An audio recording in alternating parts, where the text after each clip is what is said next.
I want us to take a look at exactly why. Now, what are the Fab Five of antioxidants? Okay, here they go. ICA, berry, ICE. There we go. Mangosteen, nani, goji, and green tea.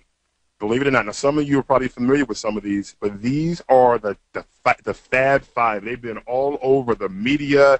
I mean, these right here, I mean, whether it's Rachel Ray show or Oprah Winfrey show or Dr. Oz, I mean, these things have been all over the media, and products are cropping up with all these different things, and as people are touting all the different benefits from them, okay?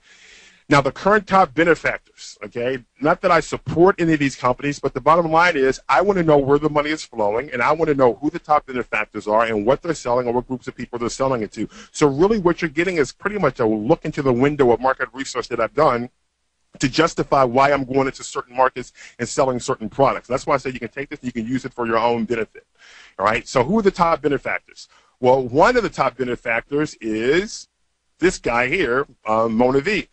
This year, they're ranked #1 in food and beverage on the Inc. 500. Their 2008 revenues, as reported in Inc. magazine, is $854.9 million. They're approaching $2 billion in cumulative revenue, and they have 5,883.0% growth.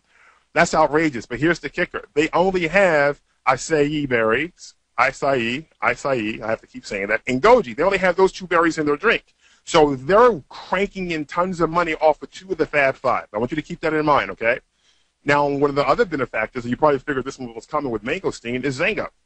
Now, according to DSA, which is the Direct Selling Association, Zango's cumulative sales, their cumulative sales total is $1 billion in 6 years. I'm not sure that they're outpacing MonaV, based on years and revenue, but I mean, and they only have mangosteen in the drink. Okay, that's it. So keep that in mind. All right.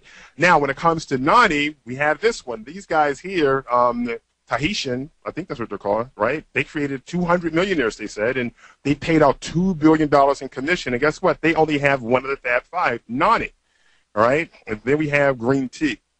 Now, green tea, there's no real dominant player per se. But one thing that I found is that they said that the green tea sales started to soar when celebrities like Jennifer Lopez and others started touting how much they loved it and the benefits of it. But there is a publicly traded company called CC8 Industries. They're the ones that make Mega Tea green tea. Okay, they're the creators of that. They also have they create green tea gum and some other things like that. And I found their report, their market report. And the earnings they just reported for the 6 months of this year were $29 million and some change, which is what you can see right here. Okay, and the China Mist Tea Company, which is in Scottsdale, Arizona. I don't know if you're familiar with the Arizona tea.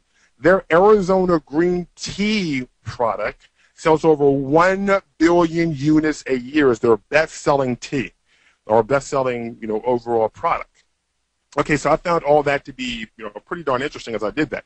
And then I also found some details from this company called Dropship Access, where they said tea sales were $1.8 billion in 1995. By 2005, as you can see here, they were up to $6 billion, and they're expected by 2010 sales to be up to $10 billion. So I looked at those, and I was like, man, I mean, this is, pretty amazing. So I started to become more and more convinced. And I've been approached by some of those companies, but I turned them down for good reasons, a reason I'll share with you later. But the problem is something that has created an even bigger opportunity. And that's what I want to share with you here. The market is fragmented. It's inefficient, it's inconvenient, and it's higher costs. For a person that wants to get all the Fab Five, they have to take multiple products. They have to make their own drink, if you will, mix the MonaV with the Nani and the Zango, and now they can get those. And if they pop a few green tea pills, they can get all five. Right? So that becomes very inefficient, it's very inconvenient, and is at a much higher cost for them to do that. Now, this is the pattern that I was telling you that's developing, that I see clearly develop. I can see this coming a mile away, okay? This is what I call a checkmate on the specialist, okay? We all know about the generalist. What's the generalist? The generalist is good at a lot, but they mastered nothing. And what's the specialist? The specialist is the one that we all used to be proud of. That's the person that has mastered something, but guess what? They've become strangled by their limited skills. We live in an environment where things have significantly changed, where the generalist is out and the specialist has been trumped and checkmate by what we call the synergists. The synergist is the person that has been able to take multiple specialists that have specialties, and they have been able to get them to synergistically work together, and together they